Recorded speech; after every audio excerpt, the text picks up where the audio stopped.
Olá, tudo bem? Hoje eu vou falar sobre um assunto muito importante. Sintomas que parecem hemorroidas, mas podem ser de um câncer do intestino. Para quem ainda não me conhece, eu sou o Dr. Maurílio Paiva, médico coloproctologista, e aqui no canal eu posto vídeos com dicas para você cuidar melhor da saúde do intestino, reto e ânus. Antes da gente ir para o vídeo, não esquece de deixar um like e aproveita para se inscrever e ativar o sininho para você ser notificado quando tiver vídeo novo no canal.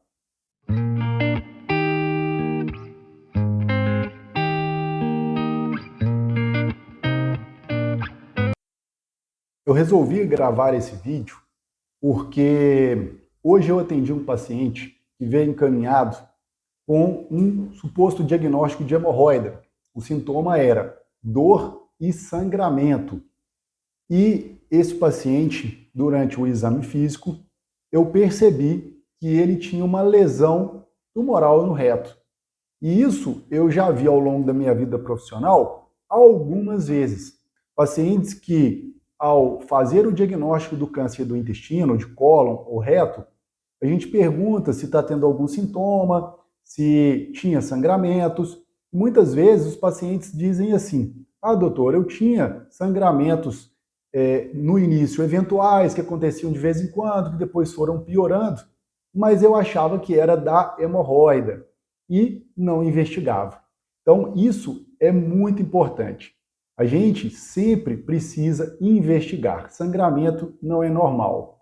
E as hemorroidas são situações comuns na população, aproximadamente 1/4 das pessoas vão desenvolver algum grau de hemorroidas, e muitas vezes a pessoa já teve até o diagnóstico da doença hemorroidária, mas nem todo sangramento que ocorre, isso quer dizer que vem das hemorroidas.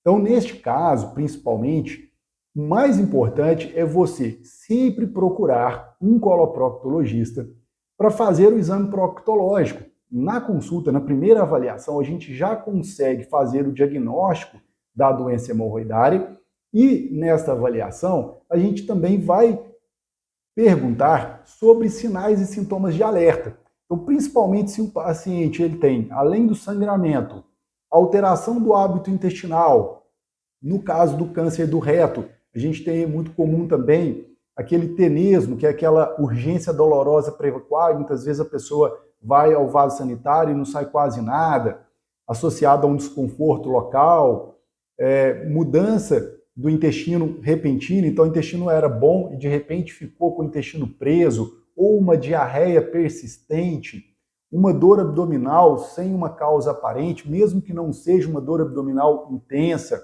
uma anemia no hemograma de rotina. Então são sinais importantes que sempre deve levar à realização da colonoscopia. Existem, claro, outras causas para esses sintomas, além do câncer de cólon e reto, mas é sempre importante a gente investigar.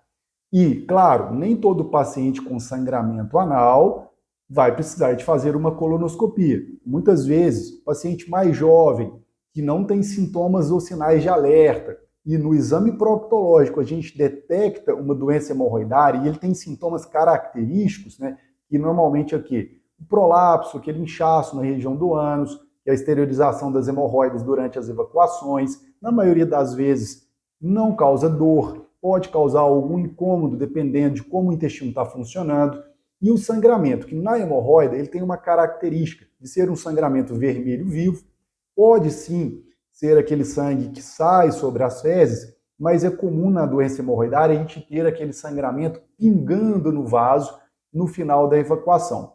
Então a gente avalia todas essas características e, claro, se no exame físico a gente acha uma doença hemorroidária, a pessoa não tem outros sintomas associados, principalmente no paciente jovem, a gente vai tratar a doença hemorroidária, não é sempre que precisa fazer a colonoscopia. Mas o recado importante é, sempre é importante ser avaliado. E a gente não ficar só na suposição, deve ser da hemorroida, deve ser uma fissura, porque as fezes estavam ressecadas. Sangramento sempre deve ser avaliado. E eu sempre gosto de aproveitar esses vídeos para explicar que, muitas vezes, o câncer do intestino, nos estágios iniciais principalmente, ele não causa sintomas. E o câncer do intestino é uma doença muito frequente, mas é uma doença evitável. Por quê? Normalmente ele surge de um pólipo benigno, que demora em média 8 a 10 anos para crescer e se transformar no câncer. Então, 85% dos casos aproximadamente surgem dessa sequência adenoma-carcinoma.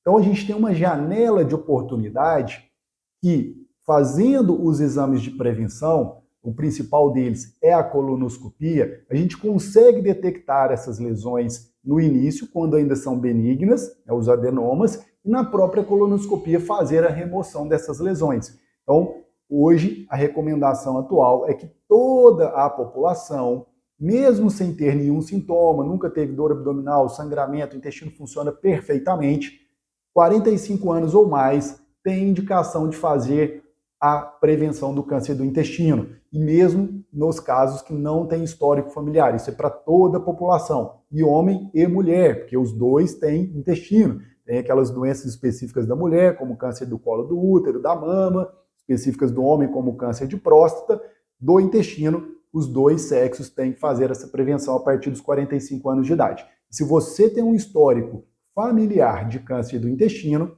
o seu caso deve ser individualizado, dependendo do grau de parentesco e da idade que seu parente teve o câncer. É importante procurar um especialista para uma orientação específica.